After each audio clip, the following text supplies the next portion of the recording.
guys. Tonight we're doing something a little wild. You're in the sky, literally miles above the earth, in a plane that's about to fall apart. There's thunder, there's lightning, and there's absolutely no way this ends well for you. Or at least, you'd think so, because tonight we're going to talk about what happens when everything that should kill you doesn't. Imagine you're 15, wedged into a stiff aisle seat next to your mom, halfway through a short flight over Peru. The year is 1971, and you've just finished school for the holidays. You're headed home for Christmas. The plane, a Lockheed Electra turboprop, operated by Lanza, buzzes steadily, cruising above dense, unbroken Amazon rainforest. It's the kind of view that either mesmerizes or terrifies, depending on how you feel about being 10,000 feet above a place that looks like broccoli gone feral. So, before you get comfortable, take a moment to like the video and subscribe, but only if you genuinely enjoy what I do here. Also, drop your location and local time in the comments. I love seeing where you're all tuning in from. Now, dim the lights, maybe turn on a fan for that soft background hum, and let's ease into tonight's journey together. The air is stuffy. It's one of those cabins where the windows don't quite block the glare, and the flight attendants hand out warm sodas with slightly cracked smiles. Your name is Julian, and honestly, you'd rather be reading than enduring this turbulence. Your mom is beside you, ornithologist, composed, the kind of woman who tells you not to worry while gripping her armrest just a little too tightly. Then comes the flash, not the kind you blink away. This is electric white, bone deep, followed instantly by a sound so violent it swallows your scream. The plane lurches, and it doesn't recover. The lightning strike hits the right wing. Maybe it triggers a fuel tank. Maybe it was already faulty. Historians still argue whether Lanza's poor maintenance record played the bigger part. But either way, one moment you're in a plane, and the next, you're falling through space with a chunk of fuselage still strapped to your back. That free fall lasts seconds, but it feels like forever. You don't feel wind whipping your skin, not at first. Shock does weird things. You register the scream of metal, the sight of your mother vanishing in a blur of torn seats and cargo and bright, burning sky. The jungle below isn't getting closer in the way ground should. It's more like it's unfolding, kaleidoscoping, spinning as you tumble helplessly through layers of cloud. Here's the thing. No one tells you about falling from 10,000 feet. You don't black out. Not always. Especially not if you're Julian Coopsey. You remain awake, strapped to your seat, tumbling belly down toward the Amazon rainforest with what might be the worst migraine in history. There's a weird irony to this. Your parents were biologists who worked deep in this jungle. You practically grew up among monkeys and insects and vines that try to strangle you if you're not looking. You were homeschooled in the field. You know these trees. You know that river. And you really know that you're probably about to die. Except you don't. The seat acts as a crude parachute, possibly slowed by updrafts from the storm. A freak pattern of aerodynamics. They'll call it later. But no one really knows how you survive the fall. Statistically, you shouldn't. Falling that far, most people splatter or snap or simply vanish. But you crash through the canopy like a rag doll tossed from Olympus and land hard. Not gently, but alive. You wake hours later, or maybe it's minutes. Time's gone abstract. Your right eye is swollen shut. You're bleeding, concussed, and one of your shoes is gone. You reach up painfully and touch your collarbone. Something's definitely broken, but you're breathing. You're not dead, which would be great. Except now you're alone. In the Amazon, no food, no shoes, no map, just a torn summer dress and a half-remembered biology textbook rattling around your brain. This is the start of your real descent. The forest is a beast with teeth. The air is wet and thick, and everything buzzes mosquitoes, flies, your own blood pulsing in your ears. You sit in the wreckage for hours, maybe days, waiting for help. No one comes. You call out. Nothing but the distant caws of birds and the occasional rustle that makes your skin crawl. You find a bag of candy in the wreckage. It's all you'll eat for days. You suck on it like it's life itself, tucking it into your cheek when your throat gets too dry to swallow. Here's your first big human moment you cry. Not loud, not movie-style sobs, just quiet, steady tears that feel endless and pointless at the same time. Your mother is gone. You saw her vanish. The plane exploded. No one could have survived that, except you did, and that fact weighs heavier than the jungle heat. You lie awake that night because sleep is impossible, listening to frogs and hissing things, and every now and then, the dull echo of your own heartbeat, reminding you that you're still here. It's almost worse than the fall. Survival, after all, means you have to keep surviving. People often ask if you remember the fall. You do, in flashes, the moment of impact, the green blur, the way your teeth clacked together so hard you thought they'd crack. You don't remember screaming. Maybe you did, or maybe your mind just chose silence. Decades later, you'll describe the crash with clinical calm. But here, in the moment you're a kid, scared, aching, thirsty, and above all, completely alone, there's a German Christmas carol that loops in your mind, something your mother used to hum. You hate that it comforts you now, but that melody, almost as much as the candy, gets you through the night, and in the morning, bruised, feverish, barely functioning, you do the impossible. You stand, because something inside you knows this is only the beginning. You take your first steps, like a newborn deer, wobbly, clumsy, half sure your legs will buckle beneath you, but they don't. They hurt.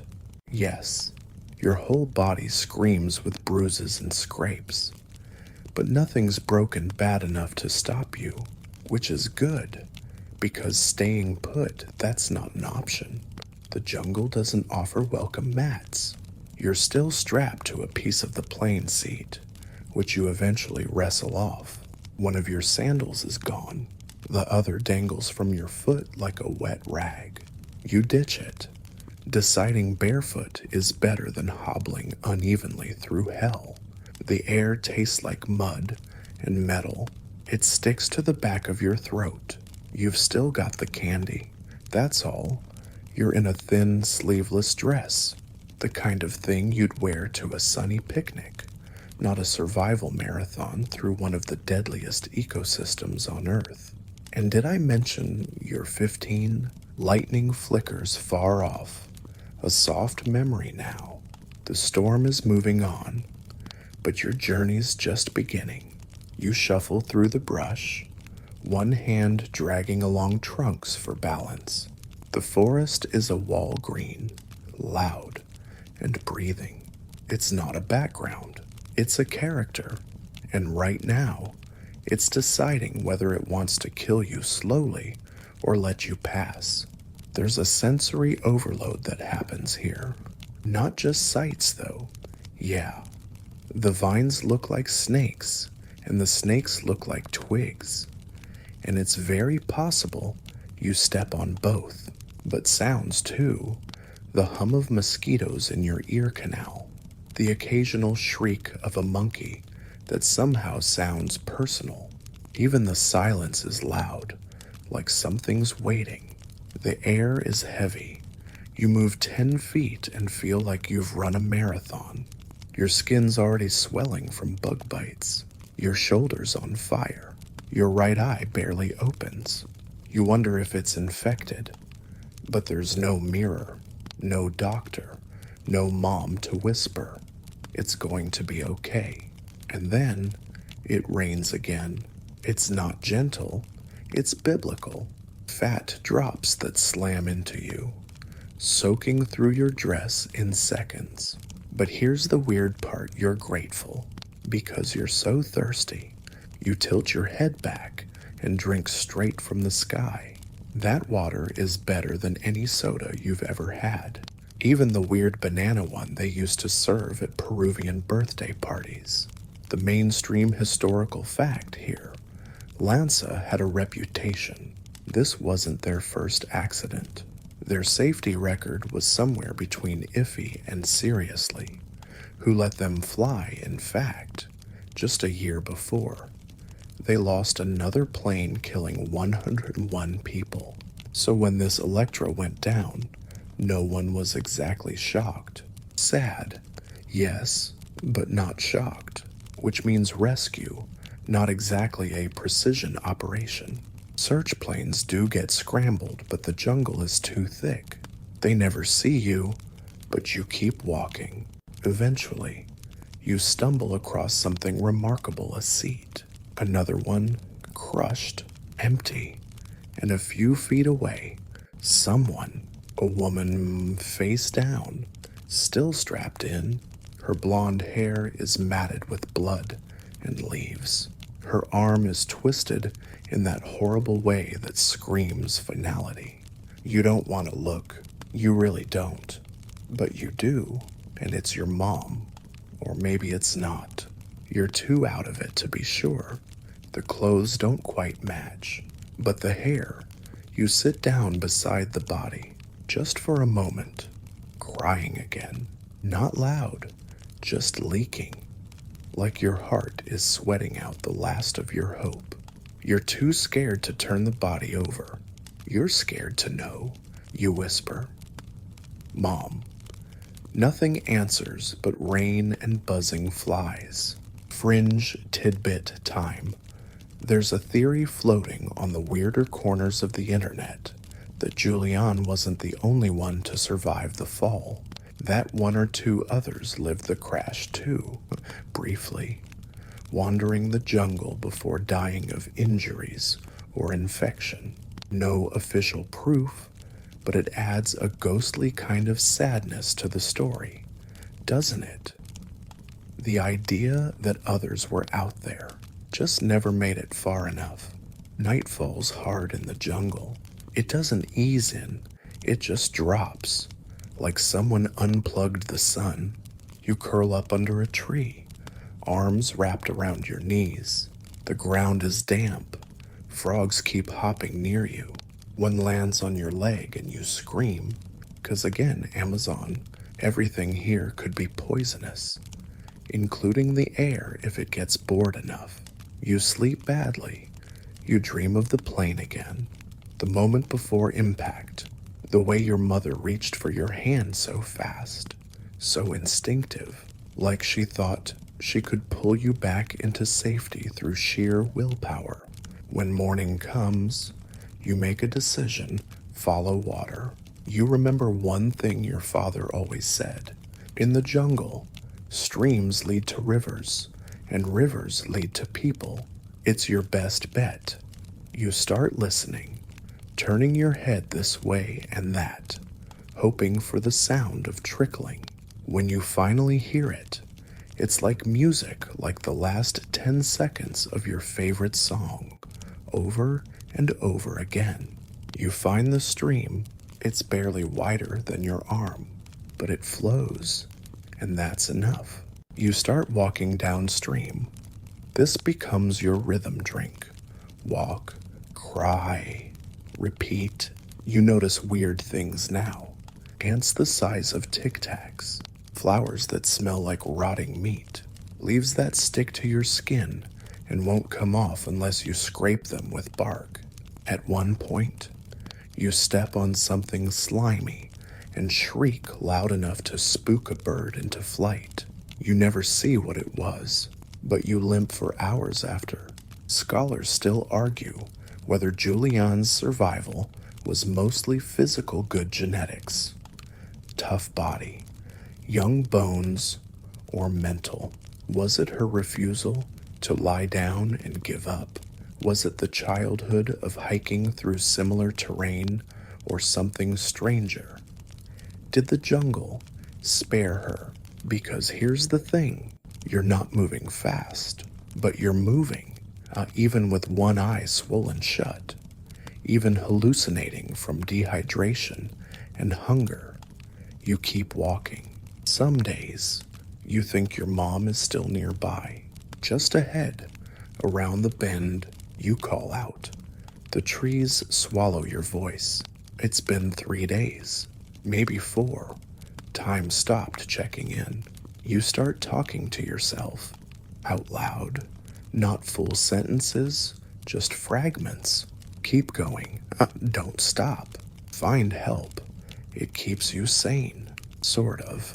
Then one afternoon, you see something weird, a torn flip-flop, not yours, and beside it, a small box of airplane peanuts. There were others here.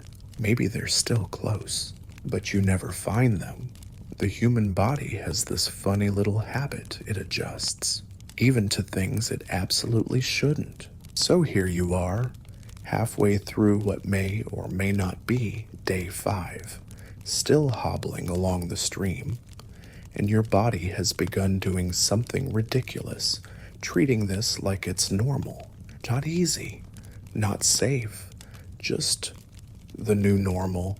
You stop feeling constantly panicked. It's more like a dull, continuous ache of dread now. Progress, maybe. You know the drill, follow the water. Sip every chance you get.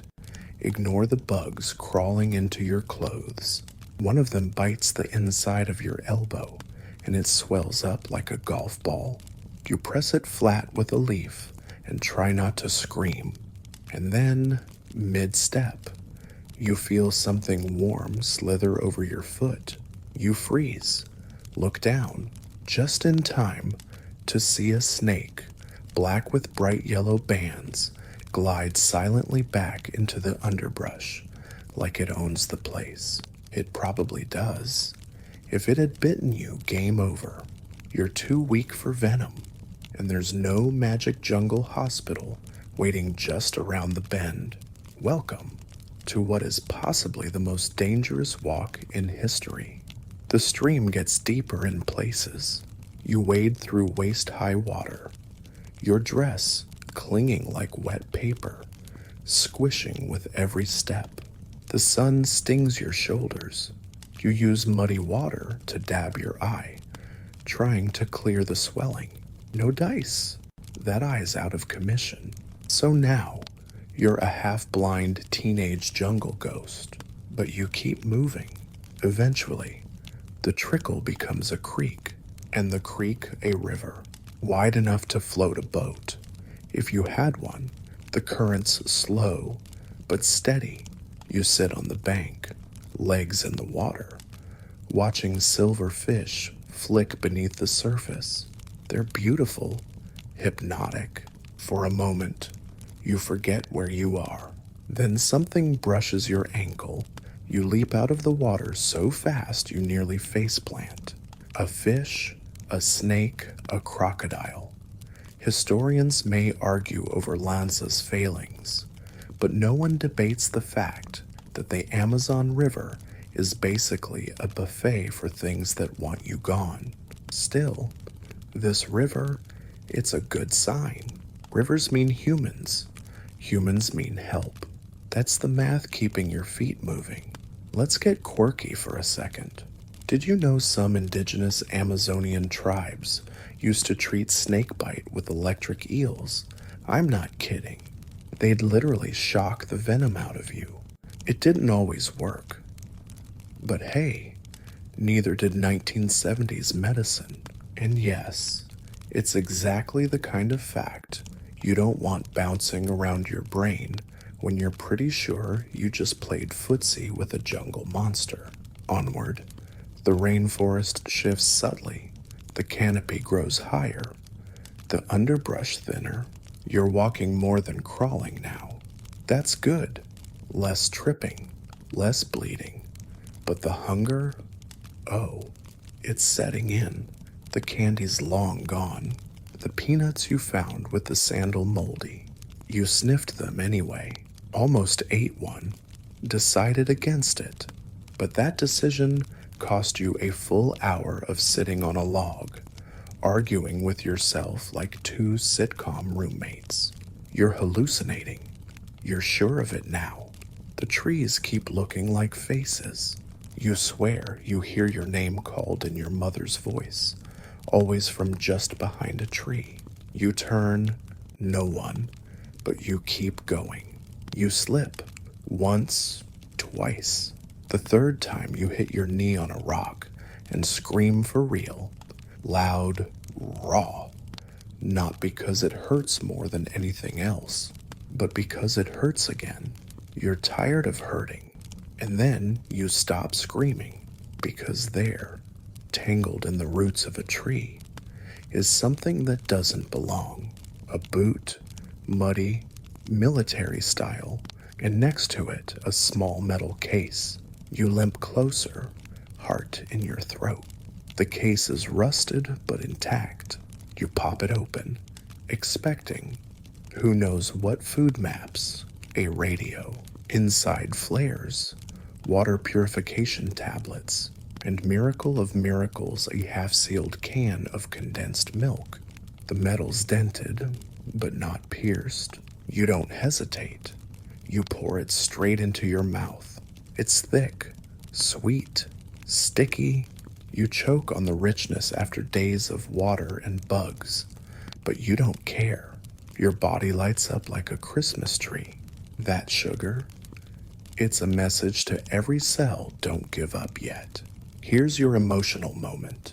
You sit with the can in your lap and sob, just full-on childlike sobbing. The taste reminds you of home of Christmas mornings, of spoons dipped into dessert bowls, of your mother laughing when you licked the lid clean. It's all crashing back, and you're not crying just from sadness. You're crying because you suddenly, finally, believe you might make it.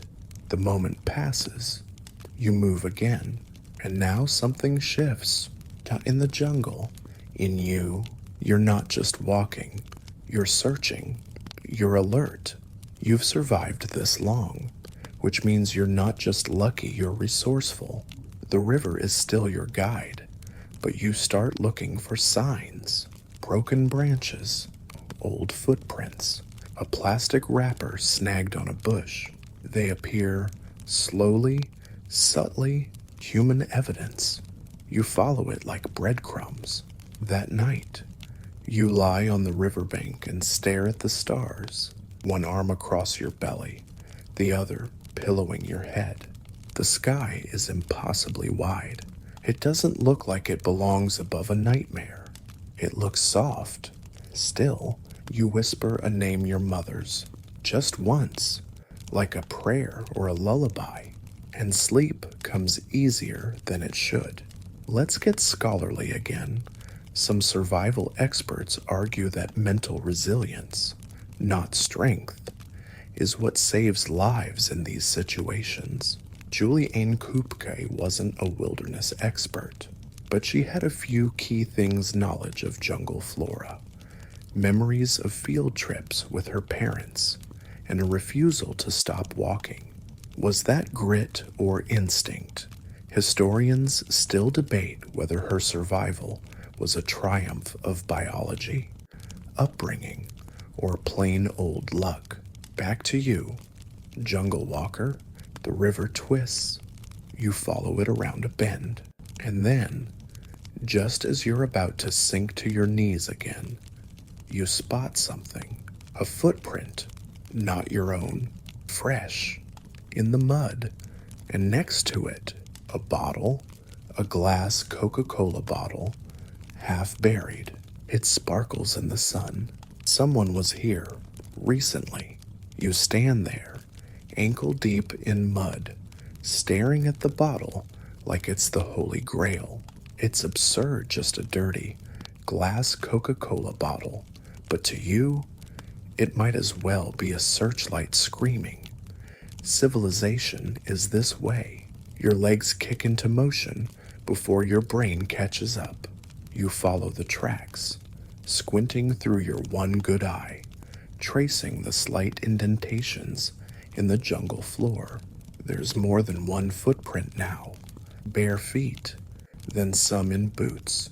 Drag marks, too, like something heavy was pulled. You're panting with excitement, with fear, because here's the thing: humans mean help, but not always the good kind. This is deep Amazon territory, and while most indigenous tribes are peaceful and kind, your brain still spins worst-case scenarios.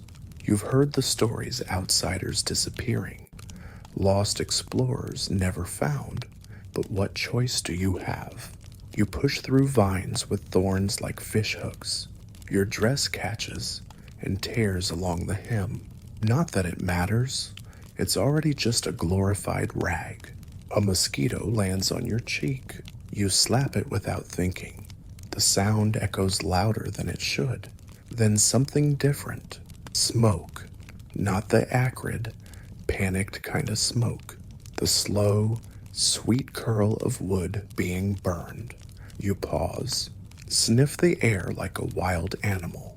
Definitely smoke. You crane your neck. There between two trees. A flicker of gray haze. And under it, voices. You freeze. Voices. Muffled, masculine, and close. Speaking Spanish, you think. But not the clipped Lima Spanish you're used to. It's rural, musical, sliding between syllables like a waterfall. You step forward and part the brush, and there they are, 3 men, shirtless, brown-skinned, squatting around a small fire. One is cleaning a machete, another stirs a pot, the third smoking something that smells like a cross between pine and gasoline. You try to speak, but your throat rebels. The sound that comes out is halfway between a cough and a croak. They don't hear it, so you try again, louder. Ayuda that gets them. 3 heads whip toward you, eyes widen. One drops his bowl, another grabs the machete. They don't look angry, just shocked, like you've materialized out of the earth, which, to be fair, you kind of have. One man tall, thin, the oldest, steps forward. He says something fast. You don't catch all of it, but the tone is soft, cautious. You nod, tears running down your cheeks, and take a step toward him, then another. He catches you just before your knees give out. And that's the moment your survival shifts from solo to shared. Now, for our mainstream history moment. The Amazon rainforest is home to more than 400 tribes, many of which have lived here for centuries, with minimal contact with the outside world. Some communities still choose to remain uncontacted, but others, like these men, are mestizos, descendants of indigenous groups and colonists, often working as fishermen, hunters, or forest stewards. Julian stumbled upon such a group: loggers or river workers. Their names never made it into the headlines, but they were the first humans to truly save her. The men carry you not far to a wooden hut on stilts, a little cluster of shacks. Really, you're the Walking Dead, slumped in their arms like a puppet with cut strings. Inside the hut, a mat, some fish drying on hooks, a tin kettle, one woman, middle-aged, with the kind of face that's both stern and maternal, kneels beside you and begins cleaning your wounds. They speak to each other rapidly, switching between Spanish and a native dialect. You understand enough to catch one word, repeated over and over, avion. They know. The woman bathes your shoulder. It stings like fire. She pours something herbal into your eye. It burns worse. You scream. Then sleep claims you like a black wave. When you wake, it's morning. There's a cat sitting on your chest. You blink at it. It blinks back. Someone feeds you fish broth. It tastes like heaven.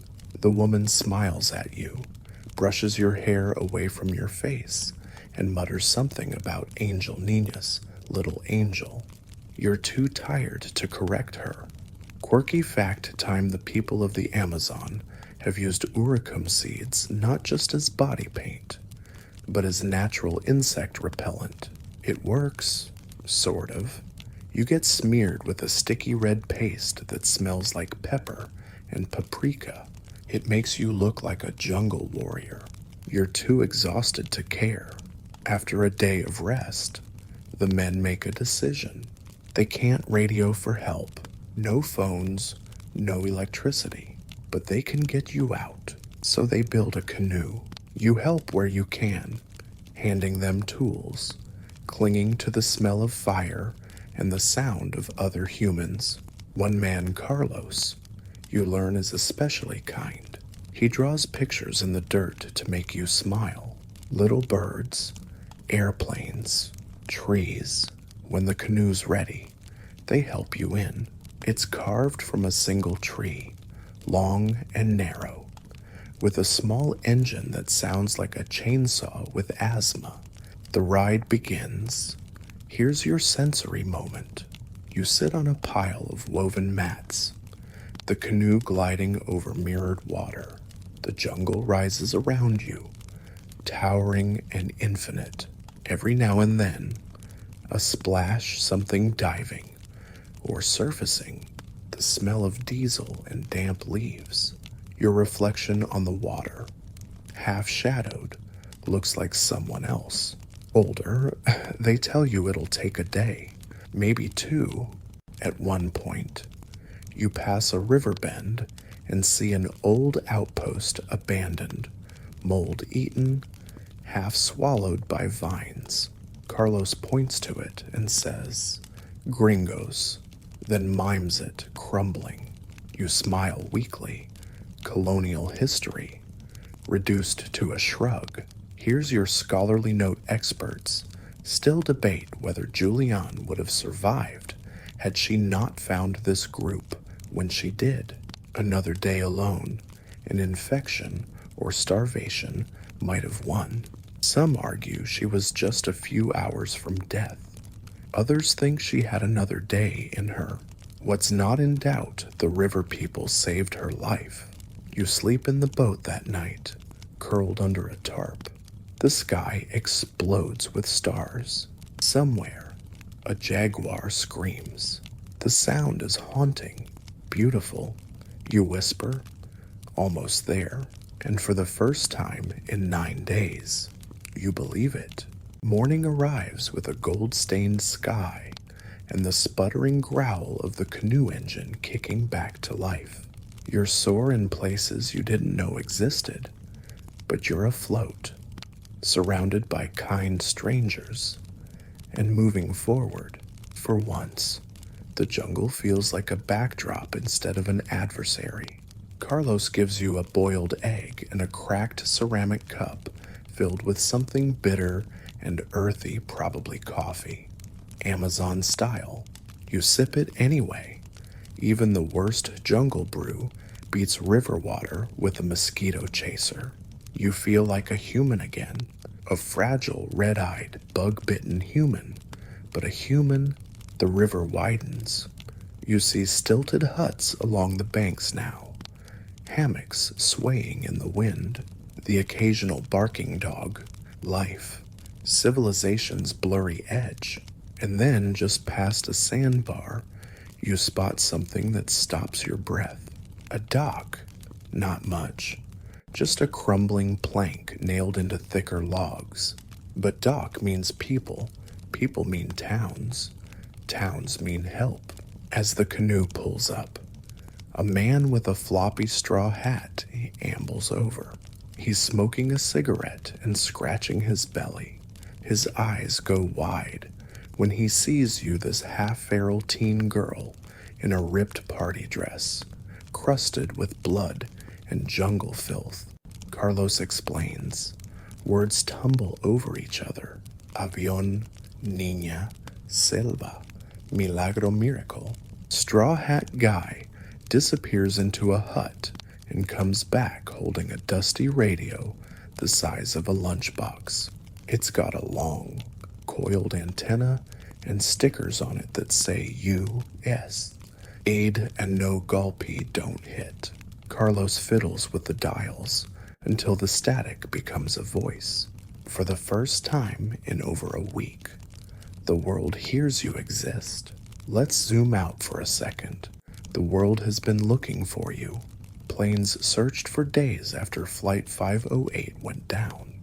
But the rainforest eats metal like candy, and wreckage is hard to spot beneath its dense green skin. Officials assumed no one survived the mid-air explosion. When search crews finally found the crash site, they only recovered bodies. The seat row you fell with never located. Until now, through the crackling radio, voices argue in clipped Spanish, then English, then back to Spanish, a flurry of logistical chaos. Someone finally says they're sending a seaplane. You cling to that word like it's a life raft sending. While you wait, more locals gather. Someone gives you a shirt that doesn't fit and a pair of flip-flops that kind of do. A girl about your age braids your hair silently, working through tangles with practiced fingers. You catch a glimpse of yourself in a pan of water. Yikes. You look like you've lived 3 lifetimes in a week. Your cheek is puffed, your eyes still swollen shut. Your limbs are a watercolor of bruises. But your eyes, those look older, haunted, alive. Then comes the sound, low at first, like a distant swarm of bees. Then louder, closer, a droning thunder that vibrates the ground. You run, yes, run toward the river just as the seaplane touches down in a sheet of spray. You've never loved a machine this much. It's not just transportation, it's proof of rescue, of return, of endings. Here's a quirky bit of trivia. Many jungle medevac seaplanes in the 70s were retrofitted Teihuetun crafts, leftovers from a war that had ended decades before. Warbirds turned to angels, and now one floats for you. A medic steps out, clipboard in hand, expression unreadable. He approaches, crouches to your level, and says something. You don't hear it. All you hear is the sound of your own heart. And then finally you start to cry. But this time, it's not terror, it's release. They lift you into the plane, strap you in, offer a blanket and something that might be a granola bar. You nibble it while they radio your location back to the city. Somewhere in the buzz of conversation, you hear a word, Julian. That's your name. You'd nearly forgotten it. Scholars have argued whether trauma erases or imprints, whether people forget horror to survive, or remember it forever like a scar. In your case, you'll never forget. The flight feels unreal, like a dream with too many shadows. As you look out the window at the shrinking trees, the story finally flips. You're no longer the lost girl in the jungle. You're the girl who escaped it. And here's where things get even more surreal.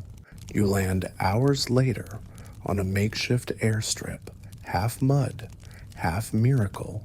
News of your survival has spread. Reporters swarm like flies. Cameras flash. Questions fire. What did you eat? Were you afraid? Did you see the plane go down? You're escorted through it all, like a celebrity who wandered in barefoot and bug-bitten. The questions don't land. You're floating. Then your father, he's waiting just past the crowd, face drained of color, fingers trembling. When you see him, your knees nearly buckle. You limp into his arms.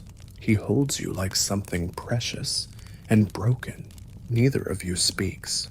You just stand there, shaking, together. Let's take our historical sidebar here. Juliane Kupcha's story became an international sensation. She was just 17 when the Lanza flight disintegrated midair. The sole survivor among 92 people. Her mother, who sat beside her, didn't make it. Her body was found days later, still strapped to a seat, a grim contrast to Juliane's improbable journey. But the story doesn't end with a hug on a runway. Doctors examine you, stitches, injections, saline drips. You're cleaned, bandaged, fed. You sleep in real sheets. You cry over little things, a clean spoon, the hum of a refrigerator, the way your father touches your hair like he's afraid you'll vanish. Eventually, the press backs off. The world spins on, but you don't forget. Late at night, you dream of falling, of trees rushing up, of water flowing like a silver snake, of fire, and of a glass Coke bottle in the mud. When people ask how you survived, you never quite know what to say. Instinct training luck. Historians still argue the ratio. And yet you did. 1 week after your return, you asked to go to the crash site. Everyone says no. So of course, you go anyway. You want to know what really happened. You want to see the truth buried under leaves and vines. What you find there, among the rusted metal and torn fuselage, will change everything again. But she never opens that letter, at least. Not then. The jungle doesn't look so monstrous now. Not from the outside. With a guide and a clean shirt and your father beside you, it almost looks like just trees. Tall ones, dense, alive. But your stomach knots anyway as the boat drifts toward the crash site. That familiar green swallows the sunlight in a blink. The smell returns first earthy, rich, humid in a way that makes every breath feel like drinking from a hot sponge. Your guide, a wiry man named Romero, cuts the engine and lets the current nudge you along. He's quiet. Has been since you told him where you wanted to go. Your father holds your hand, but it's you who steps off the boat first. This time, the path doesn't fight you. You're not clawing through the dark, just walking it. Romero knows where to look. He's been here before. The government sent teams after your return, hoping to find answers, or at least a solid chunk of the plane. Most of it's still missing, swallowed whole. But then, there it is, a tangle of scorched aluminum. Your pulse thunders in your ears. The jungle's quiet here, as if even the birds are watching. Pieces of the fuselage are wedged between trees. Some bits are twisted like pasta. Others are eerily intact. A row of seats, your row is missing. It's like you were plucked straight out. Romero clears some vines. Underneath is a name tag, a broken watch, a woman's shoe. You look at your father. He's pale, but he nods. You both know why you're here. They found your mother. You learned days after you were rescued. Not far from here. She died in the fall, or shortly after. No one can say for sure. Her body had been shielded somewhat by jungle canopy, but not enough. You find the spot, not by GPS, by feeling there's a small wooden cross there now, half tipped, moss covered. You sink to your knees. The ground is damp and springy. You don't cry. Not exactly. It's deeper than that. A long exhale of grief you've held like breath. You run your fingers through the soil. I made it. You whisper, I'm sorry I left you. A butterfly lands on the cross. Yellow, quiet, delicate. It's a moment. Not the kind you plan. The kind you never forget. For our mainstream historical note, the crash of Lanza Flight 508 was one of Peru's deadliest aviation disasters. Investigators determined the lightning strike had ignited the fuel tank, causing the fuselage to separate midair. The airline, already notorious for cutting safety corners, ceased operations soon after. The tragedy prompted aviation reform in Peru, but predictably, not fast enough. You rise slowly. Your legs ache again. Not from injury this time, from the weight of being back. Romero gestures, and you follow him to another cluster of wreckage deeper in. Here, scorched trees still lean like drunk skeletons. Charred metal glints under leaves. Then, you spot something that stops you cold. Your seat. Your actual seat. It's bent. The fabric's gone. The armrest is melted. But you recognize the shape. The metal tag on the back reads 19F. You touch it. It's not triumphant. It's surreal. Because here's the thing. No one tells you about surviving your story becomes the story. People forget the others. The 91 lives lost. The pilots. The children. The man who gave up his window seat so your mom could look out. Your survival feels like theft some days. Let's take a quick fringe history turn. There's an old belief among some Amazonian tribes that the forest chooses who leaves and who stays. That spirits of the river and trees guide some travelers home and swallow others. Not punishment, not reward, just balance. You think about that sometimes. Wonder if the forest let you go for a reason. After the visit, you return to the city, to normal-ish life, but it doesn't quite fit anymore. You try school again. The fluorescent lights buzz like insects. The hallways feel too narrow. People speak too fast. About things too small: homework, TV, makeup.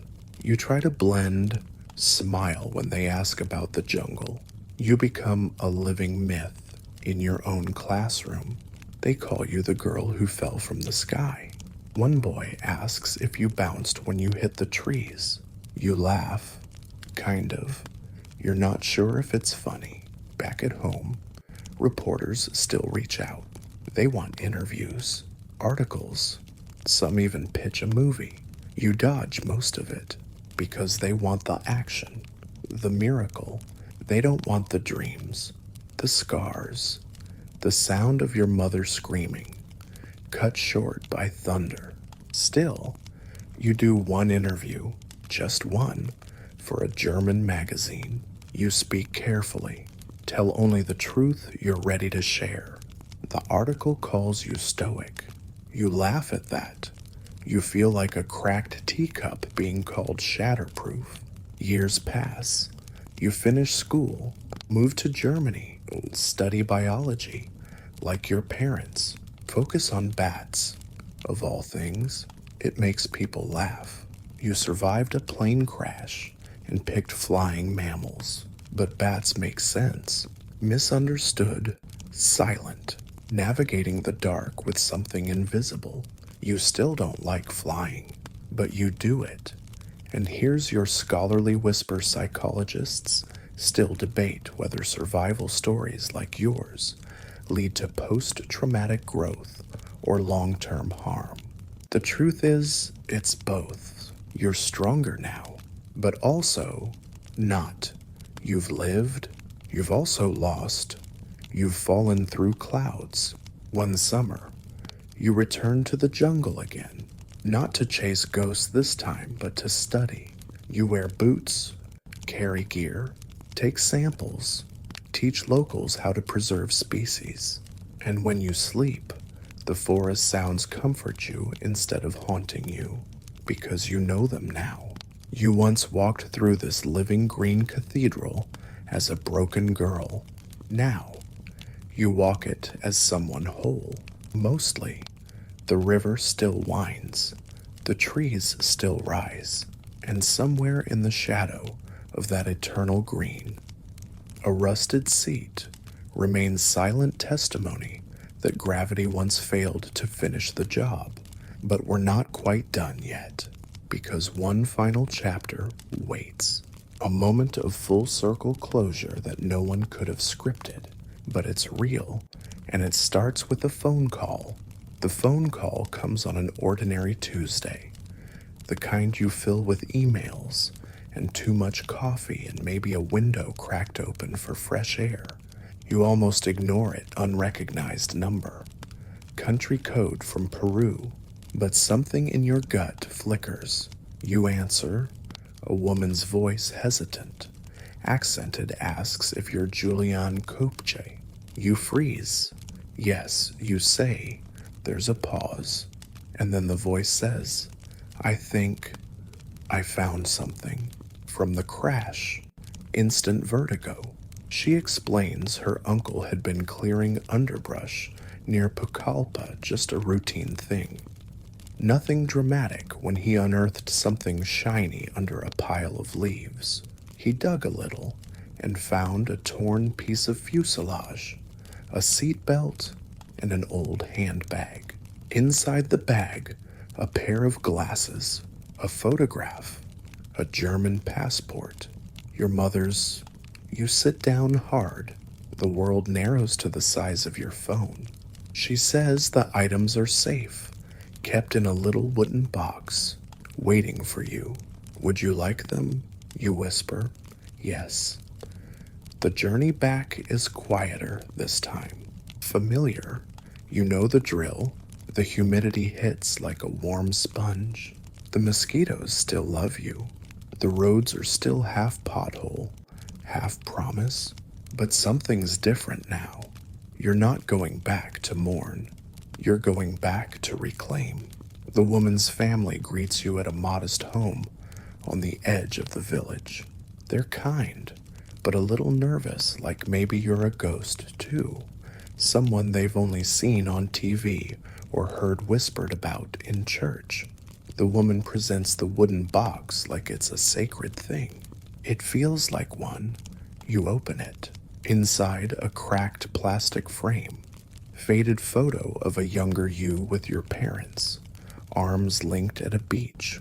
The glasses your mother's unmistakable tortoiseshell frames, slightly bent, and the passport, water damaged, pages fused, but her name is there, Maria Kopsky. You trace the letters. The past has weight, and sometimes it fits in a shoebox. You thank them, offer money. They refuse instead. The woman says, tell her story. You do. That year, you publish your book, When I Fell from the Sky. It's not dramatic, not flowery. It's honest, quiet, German in tone, Peruvian in soul. You write it not for the headlines, but for her, for the people who didn't walk out, for the ones whose stories ended in the jungle. And here's our mainstream history note. Your book becomes a bestseller, translated into dozens of languages, taught in survival training, quoted by psychologists, passed from hand to trembling hand by people who've lost something and need to believe they might still be found. You give lectures, quiet ones. You don't like big crowds, but you go high school auditoriums, small libraries, science conferences, and every time someone asks, "How did you survive?" you still say the same thing. "I didn't know I wouldn't." Simple as that. Let's curve into a weird little tidbit here.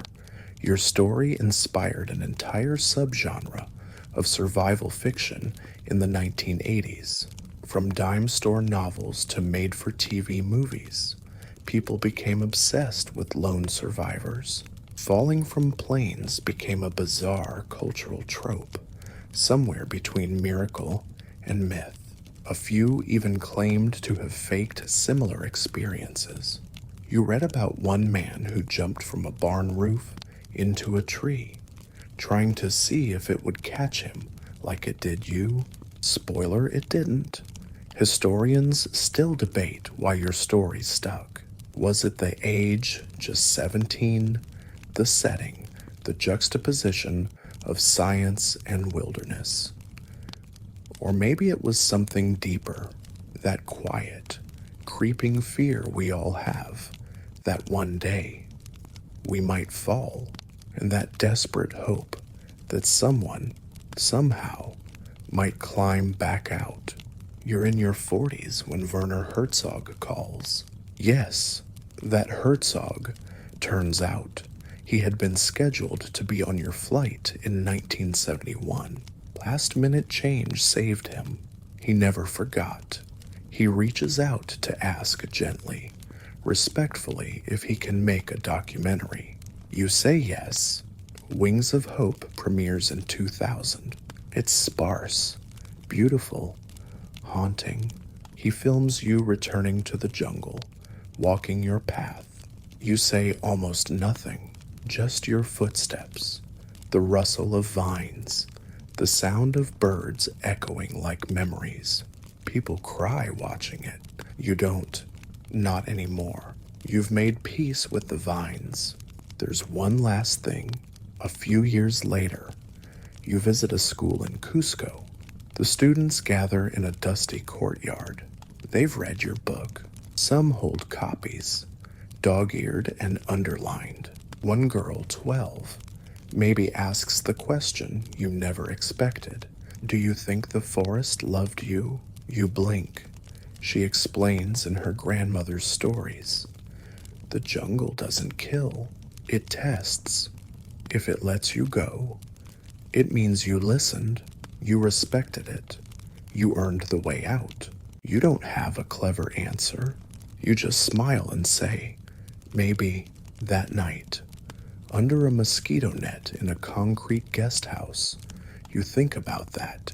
Not the fall, not the bruises or the fire or the tree canopy rushing up like a net of spears, but the silence that followed, the deep, green hush that wrapped around you for 11 days, the way the water tasted after 3 days without it, the way an ant bite felt like proof you were still alive, and you realized something.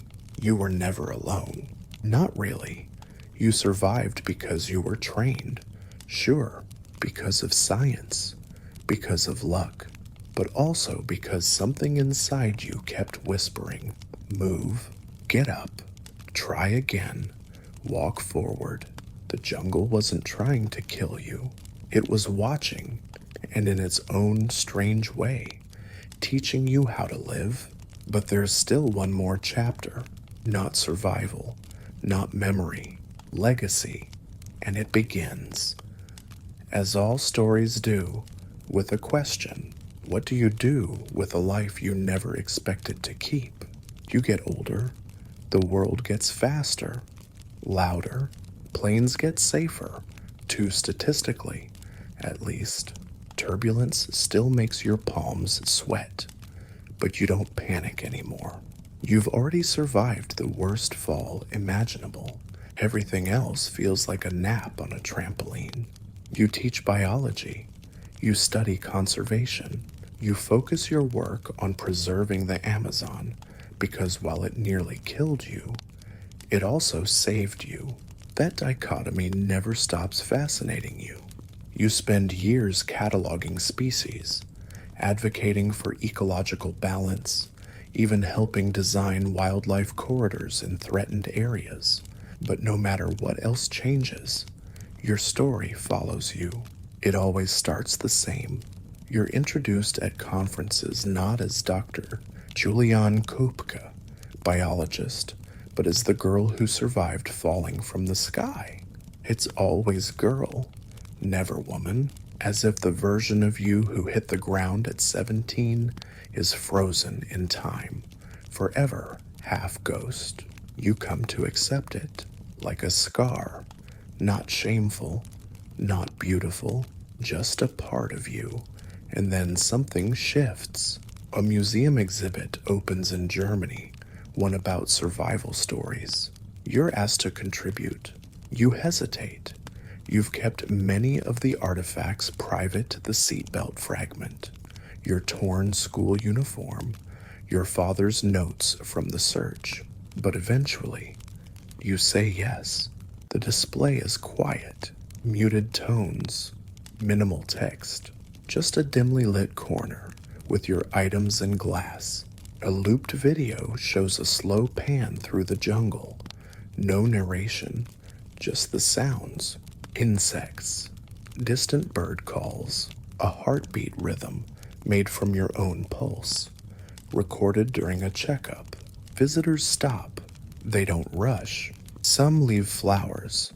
A small boy asks his mother, did she fly back up after? You laugh when you hear that story, because in some way, you did. You rise every time you tell it, and yet, historians still argue over what your survival means. Was it pure luck, a statistical fluke, proof of human resilience, or just the randomness of physics playing dice with gravity? You've read the papers, the theories. One suggested the seat's angle turned it into a makeshift glider. Another claimed that being unconscious kept your muscles relaxed, making you less likely to suffer fatal injuries. One even argued that you hit a green cushion of vines at precisely the right trajectory to decelerate in micro stages, like some wild jungle physics experiment. All of it might be true, or none of it. You're not a myth. You're just a person who fell and got up. But if you're looking for your emotional anchor tonight here, it is. You never stopped walking, even after your body begged you to lie down, even when your own mind tried to convince you it was over, even when your mother's voice faded into memory, and the sounds of the forest were all you had left. You walked, and because you walked, you lived. Let's give you a little quirky epilogue in the late 2000s. You received a letter from a man who claimed he too survived a plane crash and that he kept a photo of you in his wallet for luck. He called you his guardian angel of gravity. You wrote back, politely, saying you were honored but also very mortal. He never wrote again, and maybe that's for the best, because here's the truth. No one talks about survival isn't a trophy. It's a debt, one you pay by living well and living on purpose. So you plant trees in your mother's name. You fund scholarships for girls in Peru who want to study science. You mentor young women who've faced violence or trauma and teach them how to keep walking too. Eventually, your hair grays. Your hands tremble a bit when you hold a scalpel in the lab. Your knees ache when you hike through the reserve you helped create. But you keep going. And one day, deep in the Amazon again, years after you first fell through its roof, you sit under a giant ceiba tree and let your fingers trail across its bark. It's smooth, cool, ancient. A guide asks if you're praying. You shake your head, just listening, because the jungle never really stopped speaking to you. It just waited for you to understand the language. And now, the sun is low, the light is syrup thick, filtered through branches. The air is warm and still.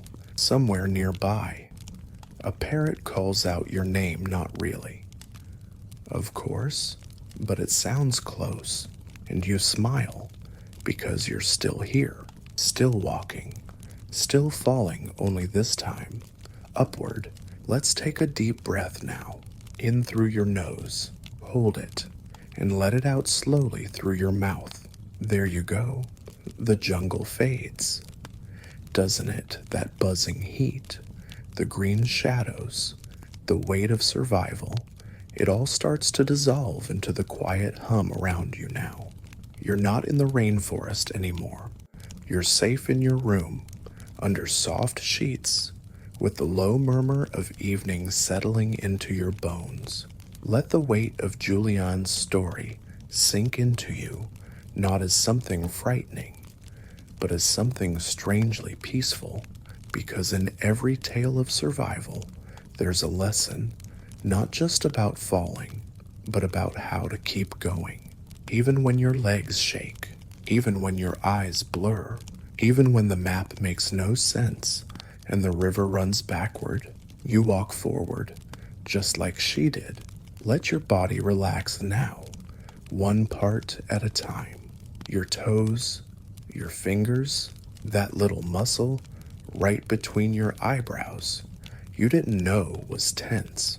Let them all go soft, because tonight there's nothing left to outrun, no jungle to push through, no storm above you, just the steady rhythm of your breath, the calm beat of your heart, and the knowledge that even when everything falls apart, sometimes, just sometimes, the fall becomes the beginning. Sleep well now. The story is over. See you tomorrow night. Sweet dreams.